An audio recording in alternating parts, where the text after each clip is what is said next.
Ya, bagaimana pendapat Ayah tentang video tadi ya? Ada bola api tadi. Ah, Oh. Jadi kalau kita ngelihat ada bola api terbang itu tuh, kita ngelihat meletus ke atas misalnya. Nah, banyak kan orang tuh berpemikiran itu nyebutnya bagaspati, ada orang nyebut itu nakale orang, pulong, kata orang sebut gitu.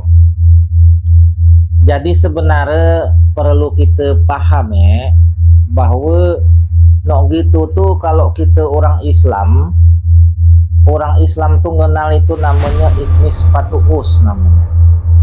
Jadi Ignis Fatuus itu merupakan ledakan gas metana terjadi itu dari endapan sampah-sampah organik. Dia itu biasanya terjadi ledakan tuh di persawahan, di pekuburan, atau juga di lahan-lahan gambut. Jadi gas metana yang meledak ke atas itu, jika dia bersentuhan dengan atmosfer, jadilah dia bola api meledak di atas. Nah, lalu bola api ini akan tertiup angin.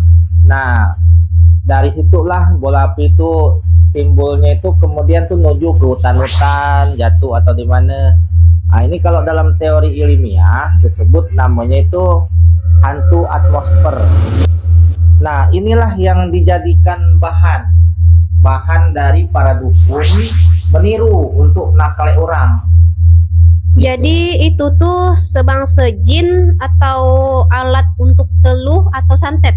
Ledakan gas metana. Jadi dari asap kemenyan, dari serbuk-serbuk tulang-tulang, banyaklah bahan-bahan dikumpulkan itu dibakar. Nah, bahan-bahan itu seketika terjadi asap pembakaran, asap itulah yang kena dari atmosfer sehingga terjadi ledakan dilakukan dari dukun. Nah, seketika bola api itu meledak, barulah dukun ini melakukan ritual abina, nama abina, abicara. Nah, itu tantra nama.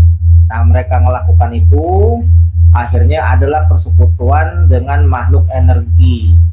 Makhluk energi lah ada perintah untuk mengendalikan gas metana dibuat dukun itu menuju ke atas rumah orang. Meledaklah di atas rumah orang itu, kadang ada terdengar suara macam gelimpar orang pakai batu gitu.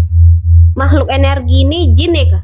Makhluk energi itu kalau dalam spiritual nyebutnya makhluk energi. Kalau kita dalam beragama orang nyebutnya jin, iblis, setan gitu, sebangsa. Jadi itulah kalau gas metana terserap dari partikel badan manusia, maka terjadilah penumpukan partikel pada badan manusia. Kalau dia numpuk jauh perut orang, gede perut orang jadi ya.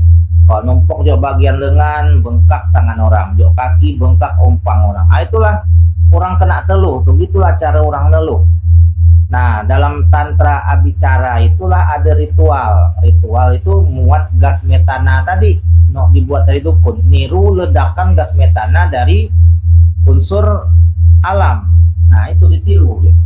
Apa perbedaan teluh sama santet? Kalau teluh itu kan macam yang aku ceritakan inilah. Metodenya dia menggunakan persekutuan kan makhluk energi itu, bukan jin misalkan. Kalau santet itu makan orang itu. Nah, jadi dia itu langsung gitu, ada yang diberikan.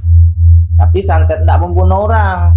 Jadi santet itu metode untuk nyakuti pikiran orang agar orang itu jadi gila. Nah, itu namanya santet. Jadi mengganggu unsur psikologis. Nah, itu santet. Tapi kalau teluh itu menggunakan ledakan gas metana supaya orang itu terteror. Jadi kalau bola api dilihat orang terteror.